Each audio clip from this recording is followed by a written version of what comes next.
Most mistakes don't happen as a result of somebody not caring. They happen because somebody wasn't measured in their action or their response to something. We say things that we didn't mean. We make commitments that we're not ready for. We react rashly without reacting logically. Why? Because most of the time, because we move without measuring or act without thinking. So to address that, this week's tool is the tape measure. And not that we're measuring anything physical per se. What we're focusing more on is measuring our actions. Carpenters say, measure twice, cut once. And personally, as an electrician, before I bend pipe, cut cable, install hardware, even sometimes before I even pick up another tool, I have to measure just to be able to lay out the job, because there's so many things. I mean, what trade size material are we using for clearance sake? How long are the runs going to be? How far are the offsets going to clear if we have to get around something? I mean, every last single detail adds up to what it is that I'm going to end up having to measure before I start messing with this hardware and this material. Because once I cut, once I bend, I can't uncut. I can't unbend. Well, I can't unbend cleanly. You can unbend it, but you know what I mean. Once I drill the hole, it's not going to fill itself back in. The tape measure forces us to slow down, to take it easy, to verify. Just like discipline isn't about being strict, it's about being consistent and precise. You don't build a strong structure off of guesswork. You built it off of precision installation. And the same goes for life. If you're anything like me, in your life, you have plenty of stories that you can share where you've acted off impulse. And also, like me, most of them did not end in a good way.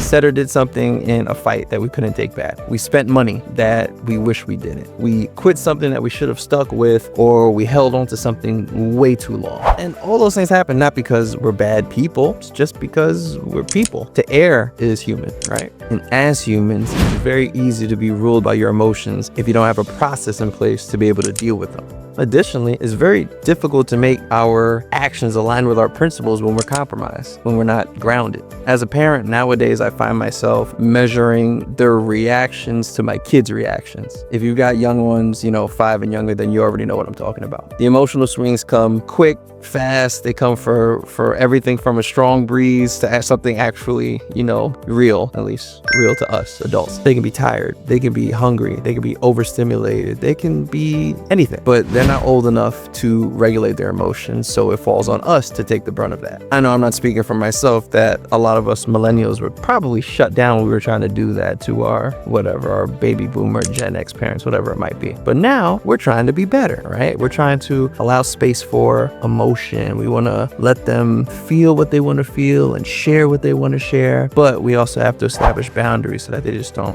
completely go crazy. A measured response will bring confidence and security to our children. An impulsive response is going to create silence and feelings of shame, most likely. I mean, you don't really know till you know, but what we're chasing is mindfulness. What we're chasing is measured and grounded actions regardless of what's happening around you. James 1:19 says, "Know this, my beloved brothers. Let every person be quick to hear, slow to speak, and slow to anger. The wise measure, the wise pause. The wise consider the end result, the outcome, before they act." There's a reason why OGs are respected in the hood. They were able to survive by making calculated moves in less than ideal situations, to say the least. From the good book to the streets, the same lesson shows itself to be true. It benefits you not to act from impulse. First, seek wisdom. Then align your actions with what's right, not with what's urgent.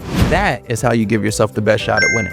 So, this week's challenge, you should have already been tracking 1 or 2 things from last week, 1 or 2 habits, ones you've been mindful of, ones that others have pointed out for you. Maybe it was your attitude, maybe it was your spending, your eating, whatever it was. This week, we're going to build on that. We're going to work on actively assessing our actions before we take them in relation to our chosen topic. And we're going to do that by asking ourselves a grounding question before we take that action. So, for example, what is the cost of this decision? What would disciplined me do right now if you were in my shoes? Because that's what we're working towards, right?